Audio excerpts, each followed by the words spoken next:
Alright, now time to close up the Shingo Sabatari trilogy with the last archetype he used, and when he started using it, he was using it until the end of the show.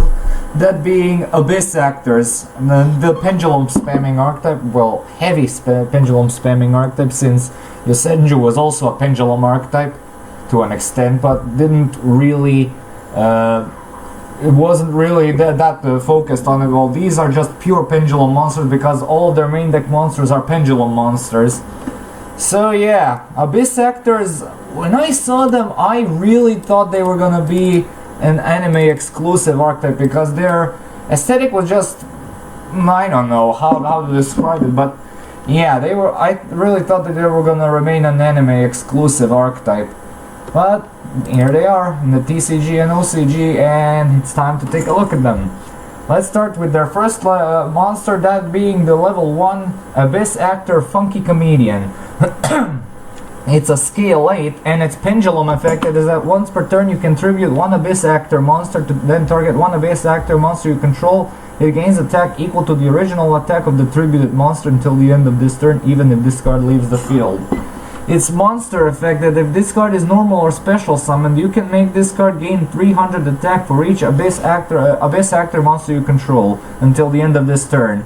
You can target one other Abyss Actor monster you control. It gains attack equal to this card's current attack.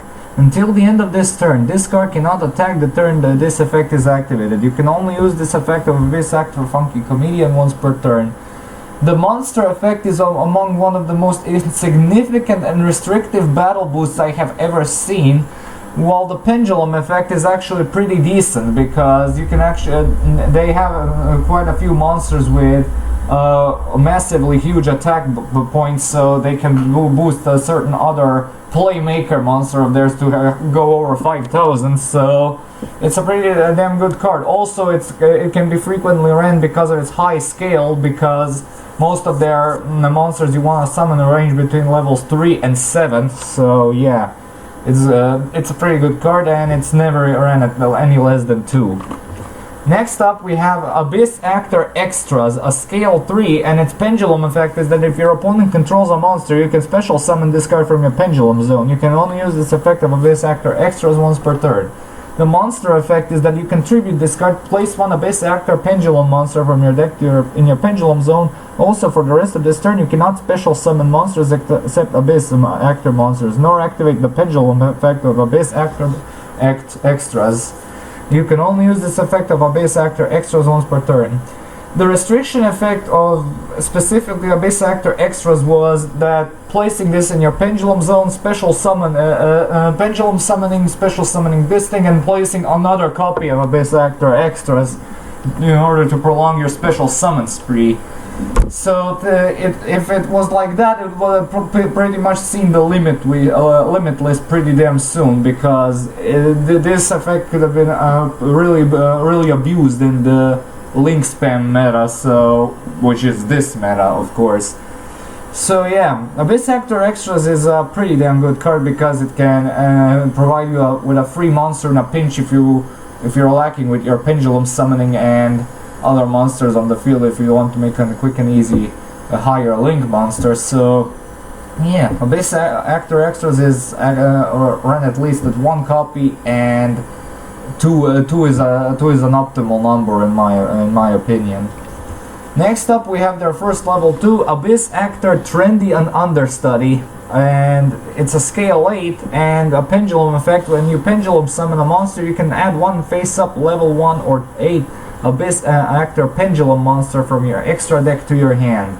And its monster effect is that if you have 2 Abyss Actor cards in your pendulum zones, you contribute this card, special summon 1 level 1 or 8 Abyss Actor monster, Abyss Actor Pendulum monster from your hand or face up from your extra deck. You can only use this effect of Trendy Understudy once per turn. Keep in mind, it doesn't say from levels 1 to 8, it says level 1 or level 8, which is really specific, because why couldn't they just made it summoning any monster? Because reasons, I guess. Well, anyway, this effect is completely fine, nothing too spectacular. It benefits a certain level 8, which is near impossible to summon in the archetype, and it's mostly used as a pendulum scale card, so I like to see cards specifically made to support a single monster, even though it doesn't say so in the effect, but you can read in between the lines and say it supports that certain monster. But yeah, we'll get to that. But yeah, this effect is fine. It's not usual. It's not ran at more than one because it's a bit too specific. Since the level ones, besides Funky Comedian and maybe one or two copies of extras aren't that ran, and they only have one level 8 monster, so yeah, that explains. So yeah. Next up we have Abyss Actor Comic Relief. You can it's a scale 8, and you can pendulum effect is that you can target one monster your opponent controls and one Abyss Actor pendulum monster you control. What, as opposed to Abyss Actor normal monster or effect monster? Yeah, they don't have any other monsters except pendulum monsters, so yeah.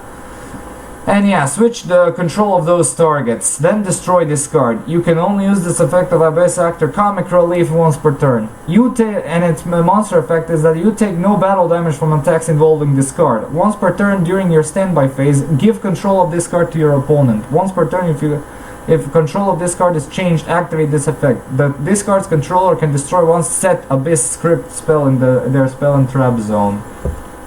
What the hell is up with the monster effect? I'm sorry, what is the purpose of this? I mean, it can be useful if you run into an Abyss Actor mirror match, but I don't know if anyone in their mother actually plays Abyss Actors that frequently, so that you'll actually run into an Abyss Actor mirror match. Well, about the pendulum effect is a bit better. It's still really underwhelming. It's it's pretty much used for its massive 2k wall and its useful scale 8 pendulum scale. So yeah, what a relief, what a comic relief, isn't it? Alright, next up we have the Abyss Actor Twinkle Little Star, their first level 4, scale 9, and you cannot pendulum summon monsters except Abyss Actor monsters. This effect cannot be negated. Once per turn you can target one Abyss Actor monster you control until the end of that turn. That monster can make up to 3 attacks on monsters during each battle phase. Also, other monsters you control cannot attack. Its monster effect is that it cannot be destroyed by battle during your turn, and this card can make up to 3 attacks on monsters during each battle phase. Now, if this was a warrior, then it would be a pretty darn useful, because it's essentially a better variant of the Moon Mirror Shield Hayabusa Knight beatdown. And yeah, it's pretty darn good, and it has a really high pendulum scale, which makes a certain level 8 easily summonable. So I'd say run 3 Twinkle Little Stars because it's that good. Moving on, next monster, there another level 4 is Abyss Actor Leading Lady. It's a scale 2, and its pendulum effect is once per turn when you take the battle damage from an opponent's attacking monster, you can activate one of these effects. The opponent's monster loses an attack equal to the damage you took, even if this card leaves the field. Or add one face-up Abyss Actor Pendulum monster from your extra deck to your hand with attack less than or equal to the damage you took. Its monster effect is that once per turn, when battle damage is inflicted, you can target one face-up monster your opponent controls. It loses attack equal to that damage. When this card is destroyed by battle, or if this card is in its owner's monster card zone is destroyed by an opponent's card effect, you can set one Abyss script spell card directly from your deck. Alright, so the pendulum effect, obviously you're going to use the first one all of the time, because there is absolutely no benefit in adding a face-up Abyss Actor pendulum monsters from face-up extra deck. Well, it allows you to summon more stuff from the it allows you to not clog up the extra monster zone, but yeah, we'll get there. The extra deck for this archetype is really, how should I say, well, it isn't tight or anything, but finding the proper monsters to put into this archetype extra deck can be a chore sometimes, so yeah. But the monster floating effect is actually sweet, because there ain't many cards in the archetype that can search their archetypal spells and traps, so Leading Lady is an okay card, and it should be ran at least 1 or 2 copies, so yeah. Next up we have Abyss Actor Curtain Raiser, a scale 7, and its pendulum effect is that if you control no monsters, you can special summon this card from your pendulum zone. You can only use this effect of Abyss Actor Curtain Raiser once per turn. And its monster effect is that it gains 1100 attack if you control no other monsters. Once per turn you can send one Abyss script for a spell card from your deck to your graveyard, add one face-up Abyss Actor Pendulum monster from your extra deck to your hand. Well, it certainly outclasses that Arcana Force 1, the Magician, in terms of its monster effect. Yeah, no, but anyway, the Pendulum effect actually combos pretty well with the Abyss Actor's extras. It can make a decent low-cost Link monster, so it's pretty damn good. So, but again, it's a bit too specific since you need to be controlling no monsters in order to special summon this thing. So yeah, it's not usually ran at more than 1. Next up we have Abyss Actor Wild Hope. It's a scale 2, and its pendulum effect is that you can target, once per turn you can target one Abyss Actor card in your other pendulum zone. Its pendulum scale becomes 9 until the end of this turn. Also, you cannot special summon monsters for the rest of this turn except Abyss Actor monsters, even if this card leaves the field. Its monster effect is that once per turn this card can gain 100 attack for each Abyss Actor monster you currently controls with different names until the end of this turn. If this card is destroyed by battle or card effect, you can add one Abyss Actor card from your deck to your hand except Abyss Actor Wild Hope. You can only use this effect of Abyss Actor Wild Hope once per turn. Now, you always run 3 of these. Wanna guess why? Because of that insane, overpowering 100 attack point boost you get from each different with Abyss Actor you control. No, because it's among the only cards that can search your entire monster lineup, not face up from the extra deck. Yes, and its pendulum effect is actually pretty sweet too if it works in a pinch, since this was released before Twinkle Little Stars. So yeah, Wild Hope should always be ran at 3 in any Abyss Actor build. It's that good. Alright, next up we have Abyss Actor Sassy Rookie. It's another scale 2, and a pendulum effect that if an Abyss Actor monster you control would be destroyed by battle or by an opponent's card effect, you can destroy this card instead. Monster effect: the first time this card will be destroyed by battle or card effect this turn, it is not destroyed. If this card is destroyed by battle, or if this card is in its owner's monster zone is destroyed by an opponent's card effect, you can special summon one level 4 or lower Abyss Actor monster from your deck except Abyss Actor Sassy Rookie. If this card is in the pendulum zone is destroyed, you can target one level 4 or lower monster and your opponent controls destroyed. Just like Wild Hope, you always run 3 of these because it searches upon being searches and special summons upon being destroyed. It can destroy other monsters if you so desire. But mind you, they have to be level 4 or lower. But still, having an option to do so really is good. So yeah, pendulum effect is also pretty sweet protection, so it's okay, it's really good. Yeah, like I said, Sassy Rookie is always ran at 3.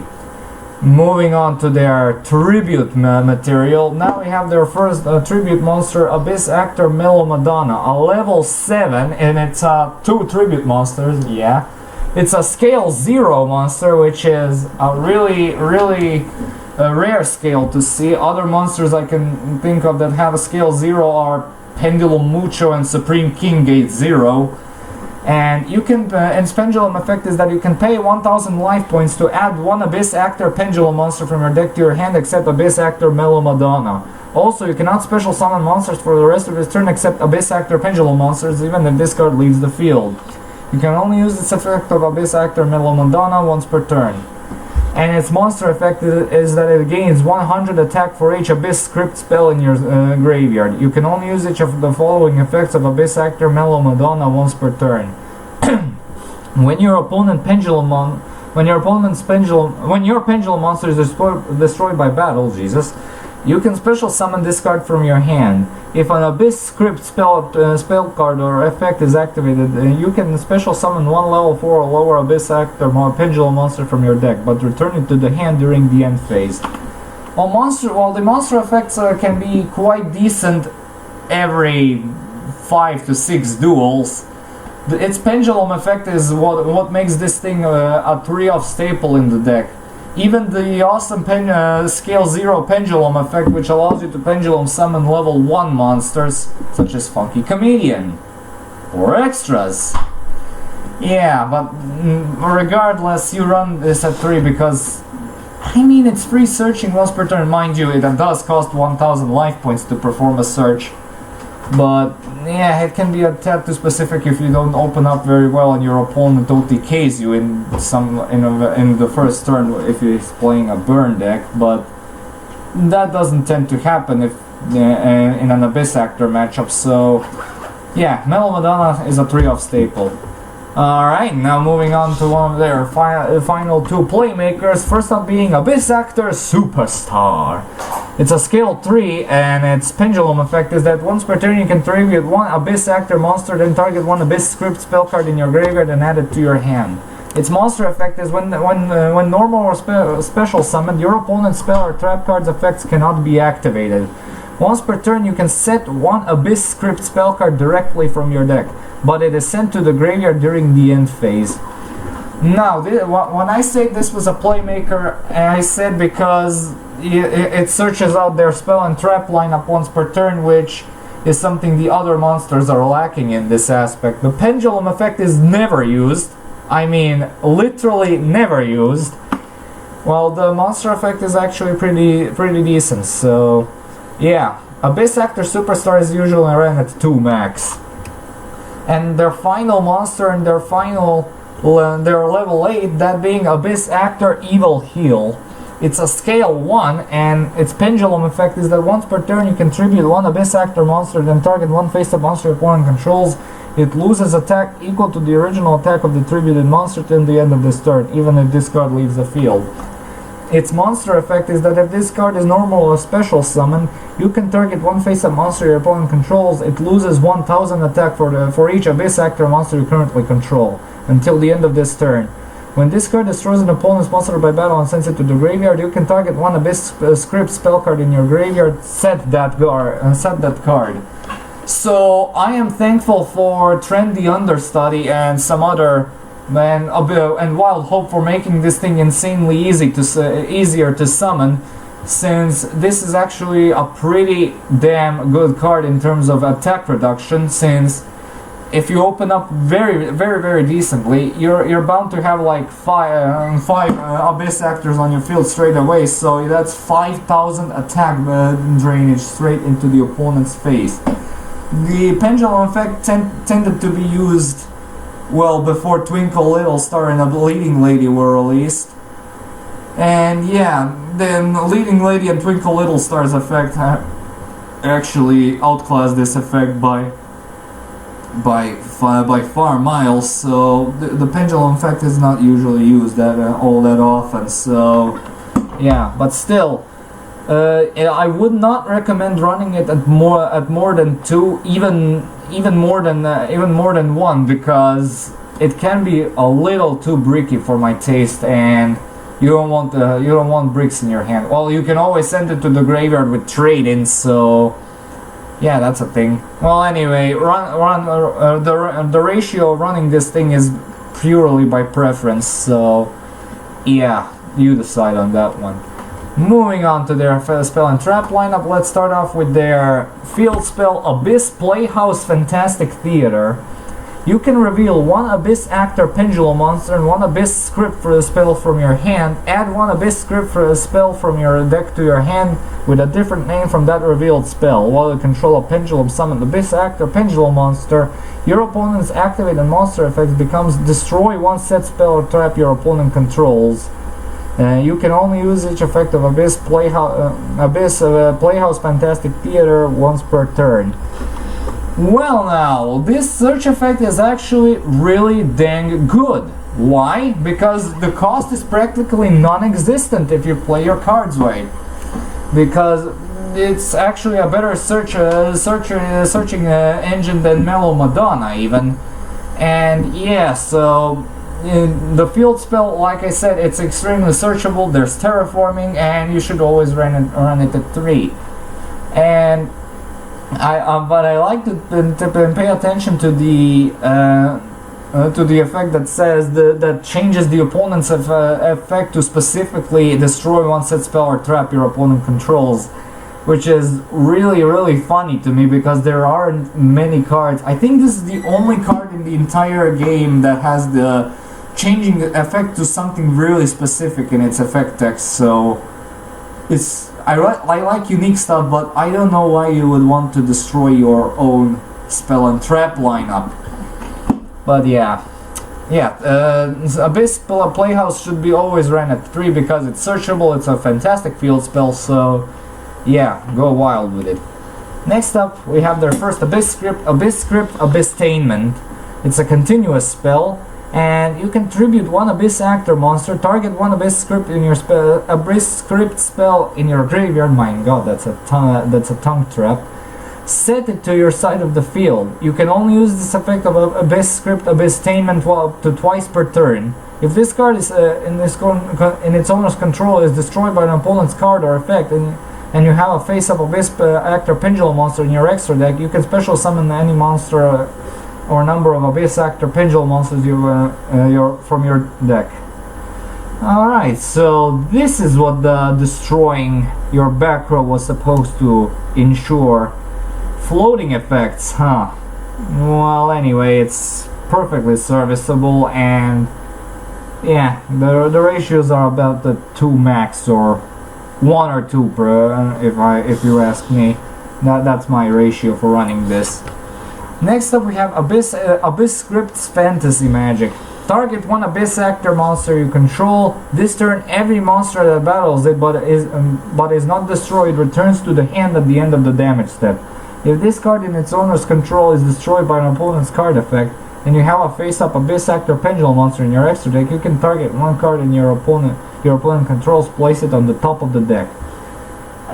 It's really specific for my liking, and spinning is something that Ryza can do pretty darn better. So yeah, if you run this, it's not at 1 any more than 1. Next up, we have Abyss Script Fire Dragon's Lair.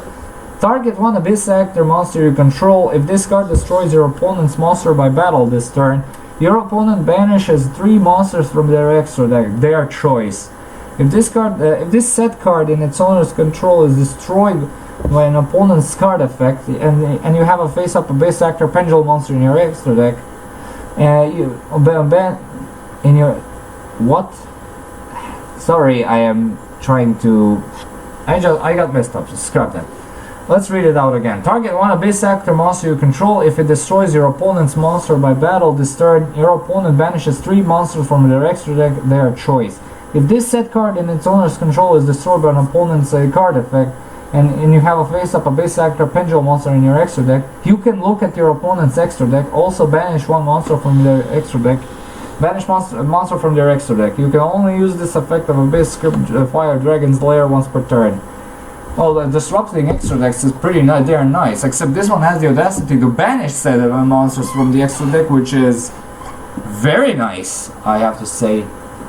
And yeah, since we are in the heavy link spam focused meta, so this should be ran at least 2 copies, so yeah, this is a really damn good card.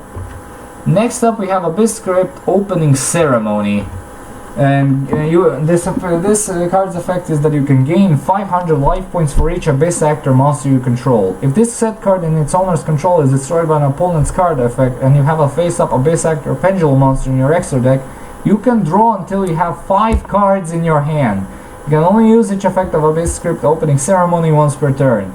Run 3, that's all I'm gonna say. Next up, we have Abyss Actor Rise of the Abyss King. Target face-up cards on the field up to the number of attack position Abyss Actor monsters with different names you control.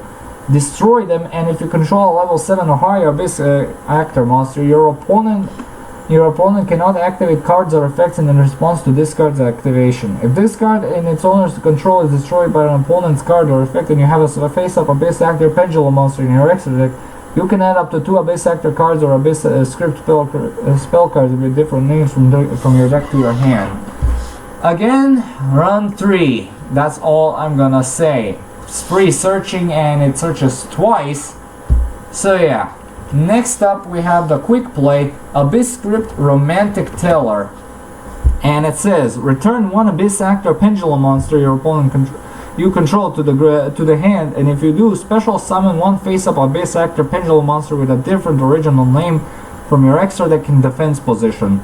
If this set card in its owner's control is destroyed by an opponent's card effect, and you have a face-up Abyss Actor Pendulum monster in your extra deck, you can set any number of Abyss Script spells directly from your deck, and you can activate 1 Abyss Script Romantic Teller once per turn. Now, this is really decent because setting any number of Abyss Scripts really provides lots of utility for the archetype in terms of floating effects, and I am curious how they designed the first effect in summoning in defense position from the extra deck. That's gotta be done while you have a Link monster on the field, otherwise you cannot activate the damn card. Because monsters in the extras, Link monsters cannot be shifted to defense mode, and can a monster actually be in defense mode in the extra monster zone? Like I said, I have not played a single Yu-Gi-Oh match with the new Link mechanic installed. So yeah, I absolutely do not know like 50% of the new meta Link rulings of the era. So I do not know if a monster in the extra zone can be switched to defense mode. Well, I know that Link monsters cannot be switched to defense mode, so yeah, I don't know. But this is actually pretty sweet because of its second effect, with setting any number of Abyss Scripts. And it's a quick play, so yeah, go wild with it. Their final spell card is the Abyss Prop Wild Wagon, sorry. It's a continuous spell, and the first time each Abyss Actor monster you control will be destroyed by a battle each turn, it is not destroyed. Once per turn you can target 1 Abyss Actor monster you control. Your opponent cannot target it with card effects until the end of this turn, even if this card leaves the field. If this set card in its owner's control is destroyed by an opponent's card effect, and you have a face-up Abyss Actor Pendulum monster in your extra deck, you can return all cards your opponent controls to the hand. Well, an archetypal giant Trunade with its second effect, but the first effect is actually tolerable because it only prevents battle protection, while I would have also loved if it protected from effect destruction as well. So yeah, run by preference if you ask me. Their first trap card is Abyss Actor's Backstage. If you have 2 Abyss Actor cards in your Pendulum zones, add 2 Abyss Actor Pendulum monsters with different names from your deck to your extra deck face up. You can only activate on Abyss Actor's Backstage once per turn. This is basically used to set up the floating effects of Abyss Scripts and for nothing else. I don't see it at more than 1, if you ask me. And then their final card, and it sure looks the part, is Abyss Actor's Curtain Call. If an Abyss Script spell card or effect was activated this turn, add 1 face-up Abyss Actor Pendulum monsters from the extra deck to your hand, up to the number of Abyss Script spell cards in your graveyard. Then you can special summon Abyss Actor Pendulum monsters with different names from your hand, up to the number of monsters added to your hand. For the rest of this turn, after this card resolves, you cannot special summon monsters except Abyss Actor Pendulum monsters. You can only activate 1 Abyss Actor Curtain Call once per turn. It certainly smells like the final climax card if I ever saw one, and I would say it's actually a bit too specific for my liking, but I don't see harm in running at least 1 copy of this. Alright, time for the grades. Consistency, while there are monsters that search out, most of them are pretty darn specific, and I will not be able to give them a 2 out of 3 because of their early consistency issues, and they weren't properly ironed out even with the newer support. So yeah, that's a 2 out of 3 inconsistency. Their power output, besides Evil Heal, which is not frequently ran, and Abyss Actor Superstar is not really frequently ran, it's really pathetic, so I'm gonna give them a 1 out of 3 there. Comeback ability entirely depends on their on archetypal, on pretty generic non-archetypal pendulum support cards, and their own comeback ability cards are really not so impressive, so I'm gonna give them a 1 out of 3. Protection from battle, it exists somewhere. It exists somewhere with the battle protection effects. The effect protection is pretty much not there. So 1 out of 3. And as for the versatility, I mean, they're pendulum spammers, and I mean, they can certainly be splashed into some other stuff. Some other stuff is splashable here too. They're dark monsters, so they have some third-party options in that regard. So, yeah, I'll be generous and give them a 2 out of 3. And then with that, we're done with another archetype analysis. I don't know where I'll be returning to this genre ever again, because I really need to get into Reigns so I can review some Reigns archetypes finally. Yeah, and maybe I'll brush up some knowledge on the link meta and the link rulings as well. But anyway, yeah, like I said, I'm done with this archetype analysis, and I don't know when I'll be making another one. But the next video I'll be uploading will be a top 10 list, and after that I'll be veering into the Let's Play genre again, since I have winter holidays ahead of me. I only have to go to school 5 more days, and I am free. Somewhat. Well, temporarily, because I still have the second term to go. And yeah, that was it. Stay tuned for the top 10 list. Thank you all so much for watching. Stay tuned for more videos and updates. Comment, like, and subscribe. And as usual, I'll upload the next vid whenever I can. See you all, have a good day, and peace.